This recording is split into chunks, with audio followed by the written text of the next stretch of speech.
Qual é a empresa mais maligna do mundo?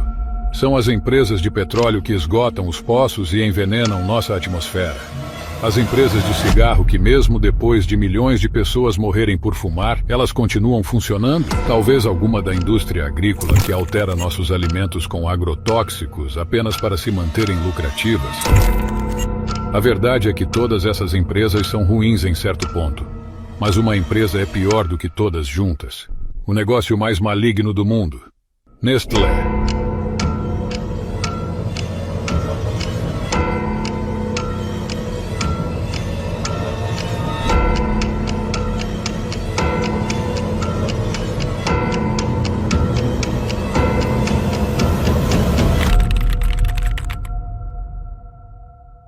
A Nestlé é a maior fabricante de alimentos do mundo, com mais de 2.000 marcas diferentes, produzidas em mais de 400 fábricas em 189 países. A empresa faz cerca de 100 bilhões de dólares em vendas anuais. De café expresso e de época, carne, Hot Pockets, Kit Kat, sorvetes, entre outros. Seria difícil, se não quase impossível, para você passar a vida sem usar algum desses produtos. Em 1967, preocupado com a alta taxa de mortalidade infantil, Henri Nestlé criou uma fórmula para bebês, um substituto à base de leite para bebês que não podiam tomar leite materno. A Nestlé tinha excelentes intenções e nunca comercializou seu produto como melhor do que o leite materno. Infelizmente, após sua morte, a integridade começou a desaparecer da empresa. Na década de 1970, os cigarros estavam no auge, em grande parte graças a campanhas publicitárias enganosas e habilmente elaboradas em torno deles. A Nestlé pegou uma página do caderno da Big Tobacco e executou uma campanha igualmente enganosa para empurrar sua fórmula para bebês nas massas, por meio de médicos pagos e anúncios obscuros. A Nestlé convenceu grande parte do público de que a fórmula era melhor do que o leite materno natural, uma alegação inegavelmente falsa. Mas o engano deles não parou por aí. A Nestlé então contratou centenas de vendedoras na África e na Ásia, vestiu-as como enfermeiras e as enviou para comunidades locais, com o propósito de proclamar os falsos benefícios da fórmula infantil para mães em todos os países em desenvolvimento. A critério da Nestlé, essas vendedoras davam amostras de fórmula para as mães que amamentavam, que duravam apenas o tempo suficiente para a mãe começar a produzir leite, mas não o suficiente para alimentar o bebê até que pudessem ser desmamados. Quando as amostras de fórmula acabaram, as mães que não podiam mais amamentar tiveram que comprar mais da fórmula da Nestlé. Como muitas dessas mulheres não podiam comprar a fórmula ou o leite com o qual ela deveria ser misturada, elas começaram a diluí-la com água. E em áreas onde a educação, principalmente para mulheres, nem sempre foi tão abrangente. Muitas mulheres não sabiam que a água que davam a seus bebês estava frequentemente contaminada. Milhões de crianças morreram devido à contaminação. Milhões de outros cresceram nutricionalmente deficientes. Em 1978, os executivos da Nestlé foram levados ao Senado dos Estados Unidos para explicar por que os bebês morriam após receberem a fórmula. Would you agree with me that your product should not be used where there is impure water? Yes or no? We give all the instructions. Just answer. What is your position? Of course not, but we cannot cope with that. Como a maioria das corporações, recusou-se a assumir a responsabilidade pela forma como as mães preparavam a fórmula infantil. Feel that you have any responsibility? We can't have that responsibility, sir. May I make a reference to... You can't have that responsibility? No. Eles não foram totalmente exonerados. No entanto, em 1981, novos regulamentos foram implantados nos Estados Unidos, tornando ilegal a comparação do leite materno com a fórmula da empresa. O que era toda a estratégia de marketing da Nestlé? E esta cláusula foi o suficiente para parar a Nestlé? Absolutamente não. Ela simplesmente moveu a maioria de suas operações para a Ásia e a África. Enquanto mulheres e bebês nesses países em desenvolvimento sofreram muito mais, médicos em todo o mundo foram pagos para dar latas grátis às novas mães, principalmente fórmulas para bebês. Frequentemente, isso fazia com que os bebês nunca desenvolvessem o gosto pelo leite materno natural, a opção mais saudável e gratuita. A Nestlé continuou espalhando mentiras sobre sua fórmula. Mesmo que a Associação Pediátrica Americana, a Organização Mundial da Saúde, a UNICEF, e outros digam que o leite materno é sempre melhor se disponível. A Organização Mundial da Saúde acrescentou que a eliminação global da fórmula para bebês poderia salvar a vida de cerca de 820 mil crianças todos os anos.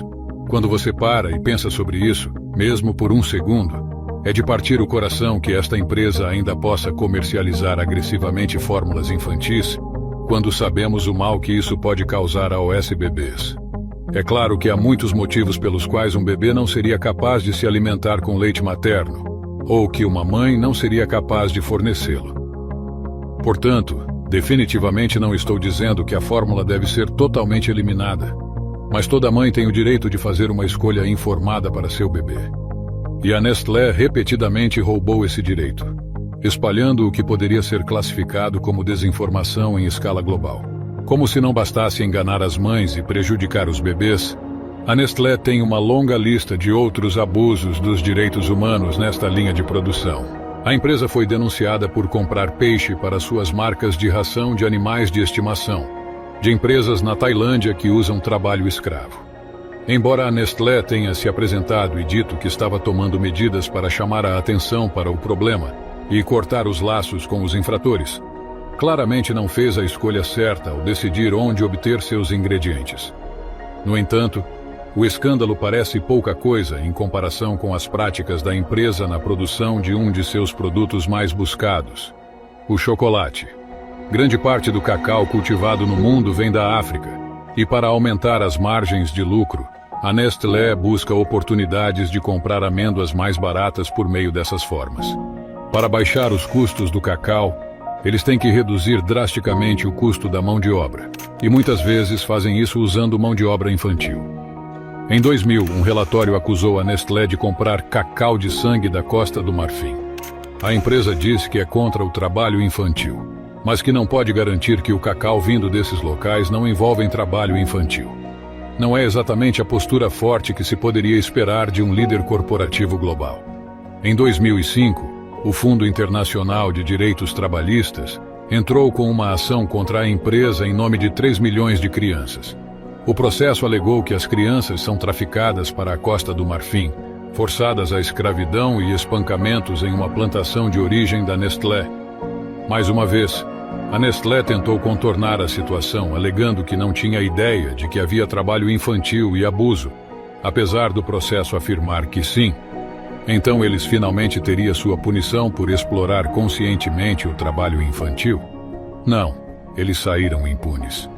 Em 2010, um tribunal da Califórnia rejeitou a regra de que as corporações não podem ser responsabilizadas por violar a lei internacional e rejeitou o processo. Apesar da alegação da empresa de que estava tomando medidas para acabar com o trabalho infantil envolvido na produção de muitos de seus produtos alimentícios, pouco mudou. Em 2015, a Fair Labor Association investigou 260 fazendas na Costa do Marfim e descobriu que 56 de seus trabalhadores tinham menos de 18 anos.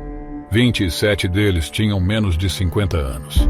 A Nestlé sempre se preocupou com seu lucro.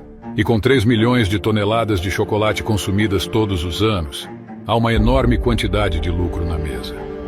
Quando não está explorando crianças, ela está explorando recursos naturais.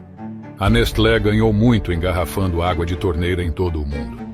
Muitas vezes drenando os recursos das comunidades e, em troca, vendendo-os de volta. Por exemplo, em Flint, Michigan, uma cidade que há anos enfrenta uma crise de contaminação da água, enquanto a Nestlé doava e vendia água engarrafada para ajudar no problema. A empresa também estava engarrafando água subterrânea limpa de uma bomba perto de Flint. Um golpe semelhante está ocorrendo na África do Sul, onde a Nestlé comprou terras, o que impediu os cidadãos de acessar suas águas subterrâneas.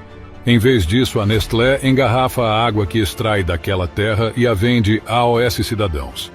Na Flórida, a empresa foi acusada de contribuir para o esgotamento de nascentes e vender a água que bombeia delas com lucro.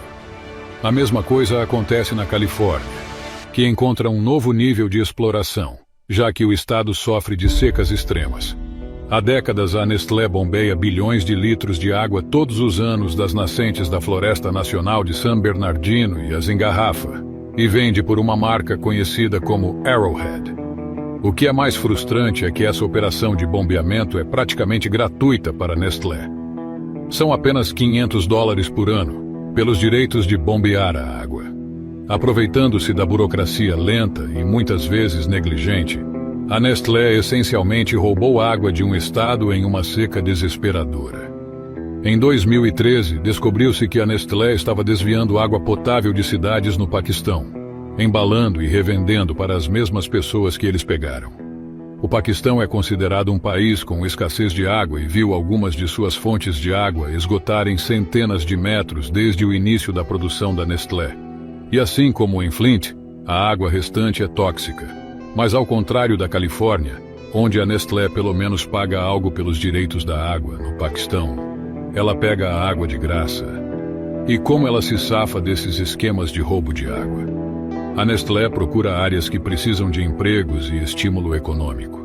Ela negocia termos favoráveis com os governos locais ou quem controla os direitos da água. E prospera como um herói criador de empregos sem o conhecimento da comunidade, que na verdade ela está os prejudicando.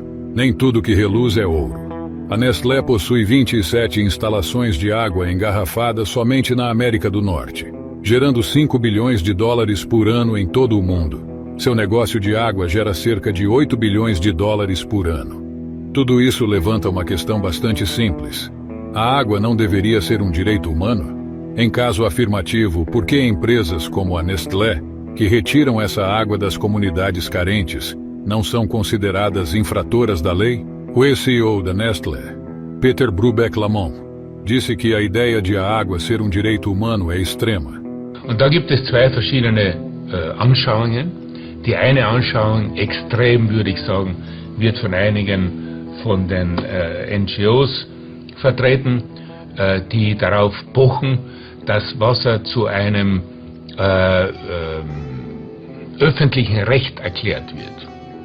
Das heißt, als Mensch sollten Sie einfach Recht haben, Wasser zu haben. Das ist die eine Extremlösung. Ja? Anos depois, ele voltou atrás nesse comentário. Let me make it clear from the beginning. I have always supported the human right to water. Mas já era muito tarde. A Nestlé também é conhecida por se envolver em práticas de negócios realmente agressivas. Em 2002, o governo etíope devia $6 milhões para a Nestlé. Apesar de o país estar passando por uma fome terrível, a Nestlé ainda exigia seu dinheiro. Ela poderia facilmente ter descartado como perdido, ou pelo menos esperado até que a situação estivesse mais estável. Eventualmente, depois de aumentar a pressão dos boicotes inicialmente recuados em 2013, Kinsley foi acusado de uma suposta conspiração para fixar o preço do chocolate no Canadá, eliminando efetivamente a concorrência econômica.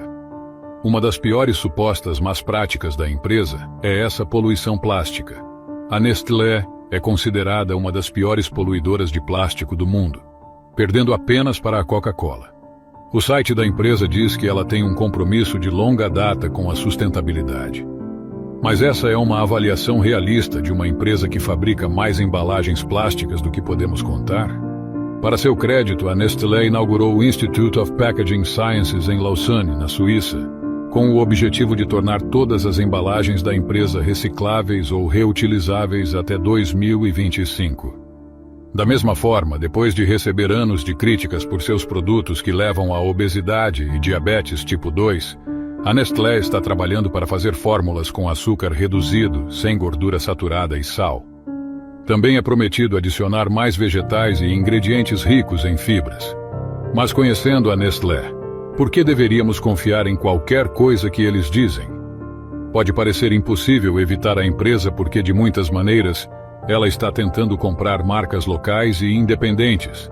Porém, em vez de comprar produtos embalados, você pode fazer um esforço para preparar sua própria comida. Escolha garrafas de água reutilizáveis em vez das de plástico, ou até mesmo olhando para um rótulo para ver se um produto distribuído pela Nestlé pode ajudá-lo a escapar do alcance da empresa. Mas no final, vale a pena o esforço? Cabe a você ou a alguns tentar evitar um gigante do mal como a Nestlé.